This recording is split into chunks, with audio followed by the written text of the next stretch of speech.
Hey, Bob, I wanted to ask you just a few things here. With independent media, Joe, anybody, you've seen me on the street out there. Pretty good. Good. Hey, about this, I'm reading a lot of press releases about all the crime down here, and I know there's a problem with that. But what kind of gets me is there's crimes all over Portland. Right. And it seems to be like the focus gets to put on the Occupy. I mean, that's in the news a lot. Sure. And I see some press reports from you guys that highlight the crimes that are specifically here. Right. What gets me is these crimes are all over town. Right, sure.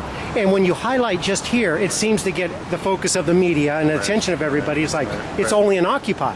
Or these issues are specific to Occupy. When in reality, it's all over our city. Sure. How come just the focus, I know it's a big thing, so obviously focus. Yeah. But why just highlight the crimes here? Well, it is 2 square blocks of the city. We remind people of this routinely. It's just 2 blocks of the city. There's a huge city that's all around us. That's absolutely true. I think there has been, because so many people have been down here, because there have been a lot of people who have been down here and who have engaged in a nonviolent, peaceful expression of their free speech rights. They've protested, and we kind of completely get that and are here to support that and feel like and have been kind of in some degree. Yeah. I mean, starting from the first day of the march all the way through, we've really been trying to facilitate that as best we can. Yeah. There have been, elsewhere in the city, we're enforcing all rules and laws, whereas here, we're using discretion. We're describing it as using our discretion, largely at the direction of the mayor. We're using our discretion here and not arresting for the misdemeanor of being in the park. And then, as time has gone by, more things have surfaced. So drug and alcohol use, yes, it's true that happens all around the city, but when we're aware of it there, we address it there. So here, we're enforcing more of that when we see it. There have been some things that have happened, just in the last little while that have raised real concerns for us, like the Molotov cocktail. Yeah. You caught that guy, and that's a one individual, and I'm sure he doesn't represent the Occupy movement at all. Yeah. But the way you guys frame it, the context from the police reports that I read every day that come out, it's in context. I mean, the words Occupy Portland were surrounding that. Now, obviously, he was here. He came back here, did he not? He did. And so that's what's hard for us. Is if he'd not been associated with Occupy in any way whatsoever, and it's just separate and independent, then that'd be another matter. But we heard on the 31st that there were people that were here that had, or were making or had intended to use Molotov cocktails. That is being investigated. But then right on the heels of that, because you don't want to believe anything like that. Yeah, because anybody could say anything. I mean, I anybody could can just say make up anything. Exactly. Right. So you don't want to believe that's the case. But then when we have one go off at World Trade Center, it's a federal violent crime that now adds more legitimacy to the earlier information that Occupy may or may not. I mean, it just for us. Or persons at Occupy. Once again, it could have been what you may have heard was this particular person, possibly. Well, and that's what's been hard for the movement, is that there are folks now that are identifying themselves as the real Occupy. There have been other people who are here and who are peaceful. So there's different groups who say kind of that they represent the group. So that's become, as a collective, that's become difficult for us to know who we're talking to, because some people are here engaged in crime, some people are here engaged in violent action, some people that are maybe from here, part of the movement, not part of the movement, they're lighting off Molotov cocktails.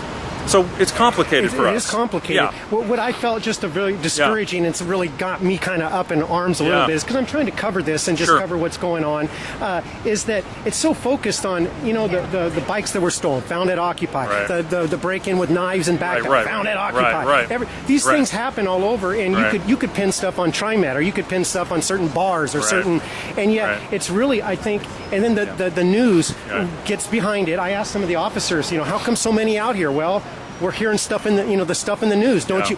So it's kind of this round robin where there's a lot of good people. One day I seen some officers in the park, and they said one park had a little bit more batter element, rougher crowd, and yet the police were standing in the park with the good element. I went to the veterans thing today, and all these veterans, bless their hearts. I heard that a veteran had a heart attack. Did you hear this? No. Had a heart attack at the event, at the parade. Over at Pioneer Square today? Pioneer Square. I think it was at Pioneer Square. I'll have to find out exactly where. Had a heart attack. Officers gave CPR. Called for medical. Revived him.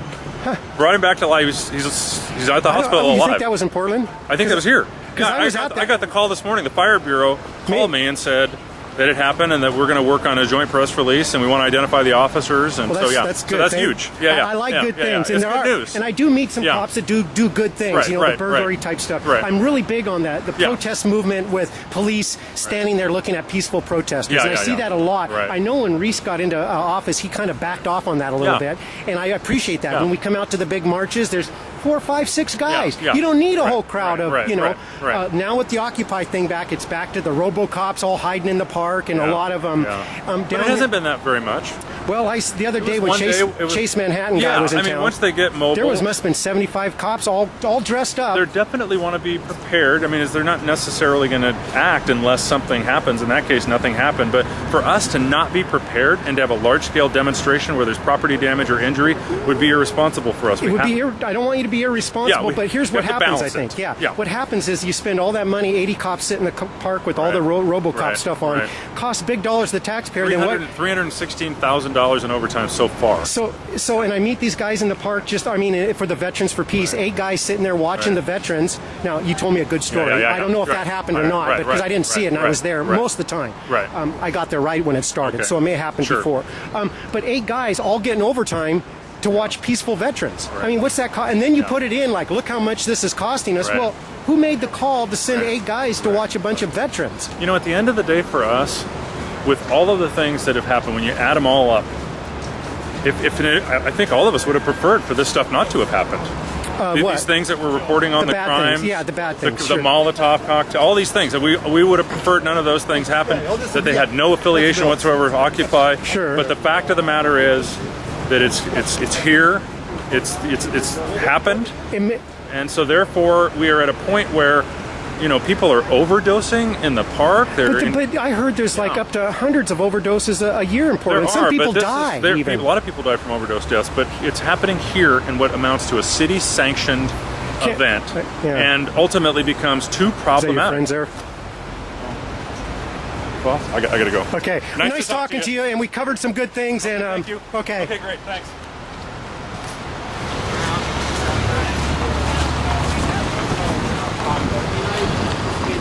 Hi. Smiled at me.